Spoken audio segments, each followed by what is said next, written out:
Where we are coming from. So the last games were not good. So really not good. For me, it was, even if we lost tonight and it hurts, but many point of views for me, for us as a staff, as a coach, we have not always to look just the result. It was a step forward in many things. First of all, we had more control than in the last games. We were able to move the ball, to keep the ball a little bit longer than in the other games. We did not concede that much counter-attacks, especially after losing balls, so we lost less balls. We had a really good pressing, a really good intensity. And this is also because I think that this kind of players that you mentioned, they were from the very beginning inside the game. I think that Marco and also Nelson, they gave us a good structure, good possession. The problem is another one, you know, because we have to look on detail how we concede the goal. And if you see how we concede the goal, I don't see any of these players involved. I think that the topic is we have to defend better. We have to, if you see the third goal, for example, we have to close the legs when we are blocking shots. For me, this is very important, elementary. And then still the topic that second balls, challenges, air challenges. I have the feeling that we are we try to give our best, but it's not enough.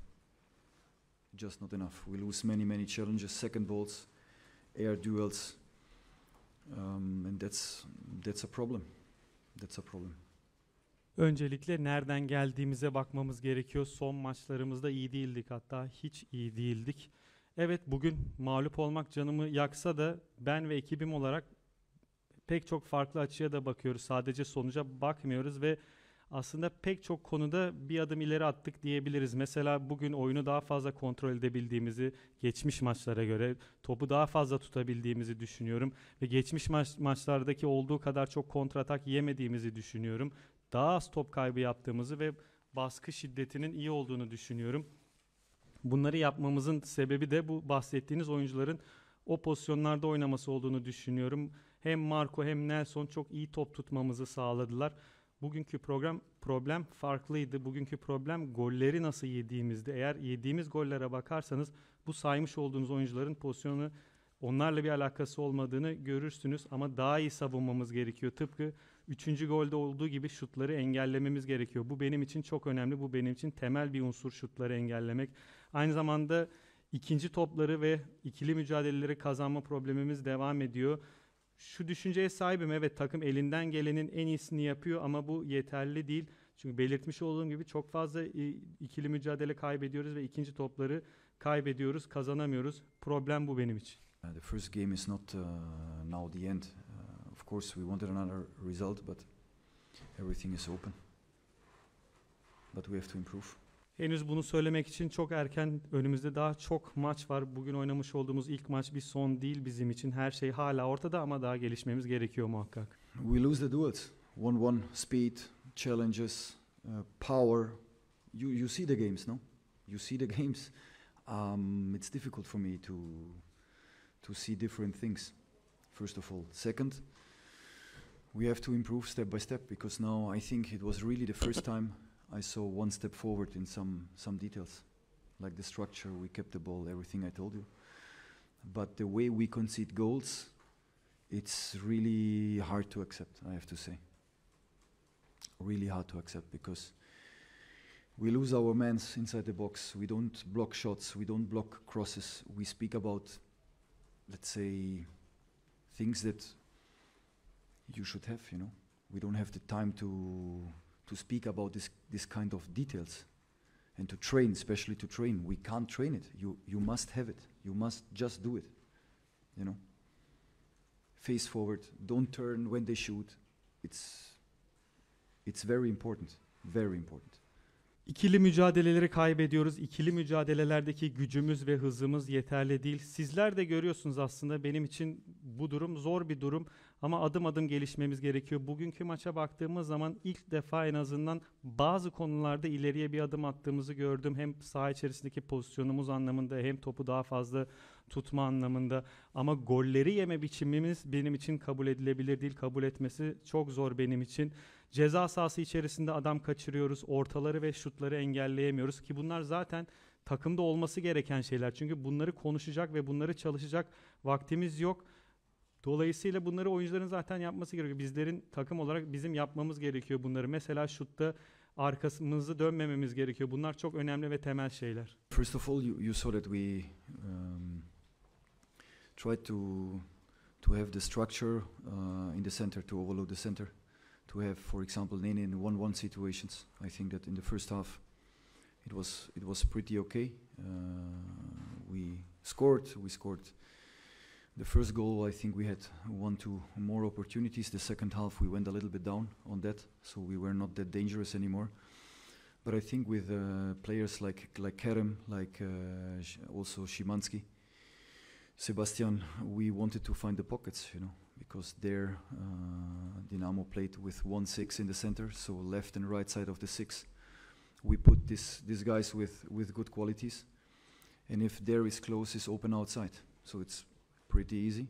We tried really to make it easy, that we can focus on basics like deep runs, that in the first half we saw. In the second half also the deep runs went a little bit down due to intensity, due to self-confidence. After the second goal we conceded, everything was a little bit less and less and less and less, and this is not good. That's why we changed. We put Cenk inside as a second striker, to have a little bit more, to be a little bit more present in the center. But at the end, we even had 2-3 chances, but we didn't score.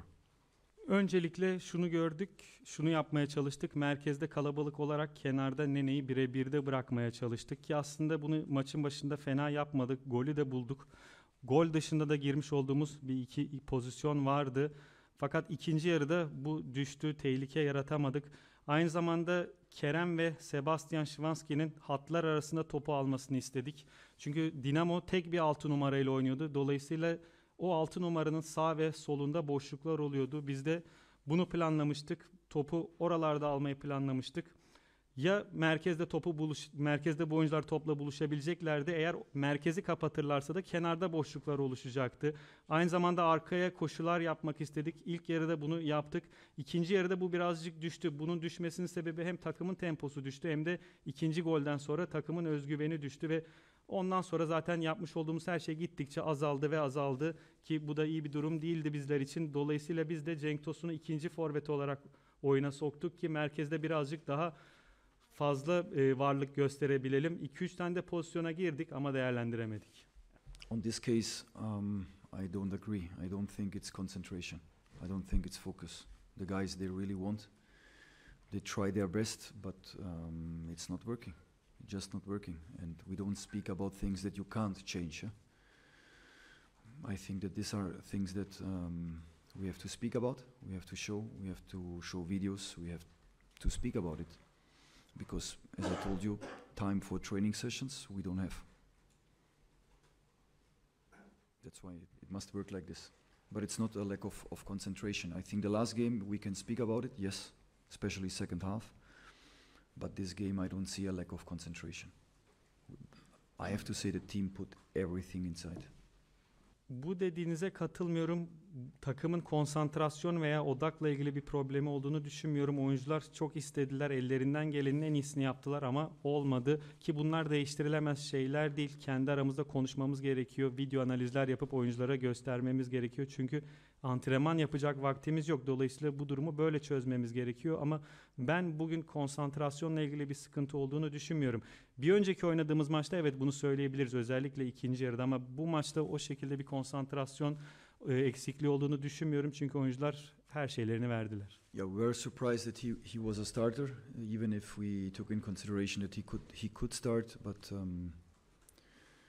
he did really well. But the whole team, I have a feeling that they have quick players, strong players, powerful players. They did it well. Soru şu şekilde: Dinamo'yu nasıl değerlendirirsiniz? Sizin için bir sürpriz oldu mu? Özellikle bugün oynayan 11 numaralı oyuncu iyi bir performans sergiledi. Onun hakkında ne düşünürsünüz? Evet, kendisinin ilk 11'de olmasına şaşırdık. Aslında tabii ki bu ihtimali de düşünmüştük ki kendisi de iyi bir maç çıkarttı. Rakibin hızlı ve güçlü oyuncuları var. Takım olarak bugün iyi bir iş çıkarttılar.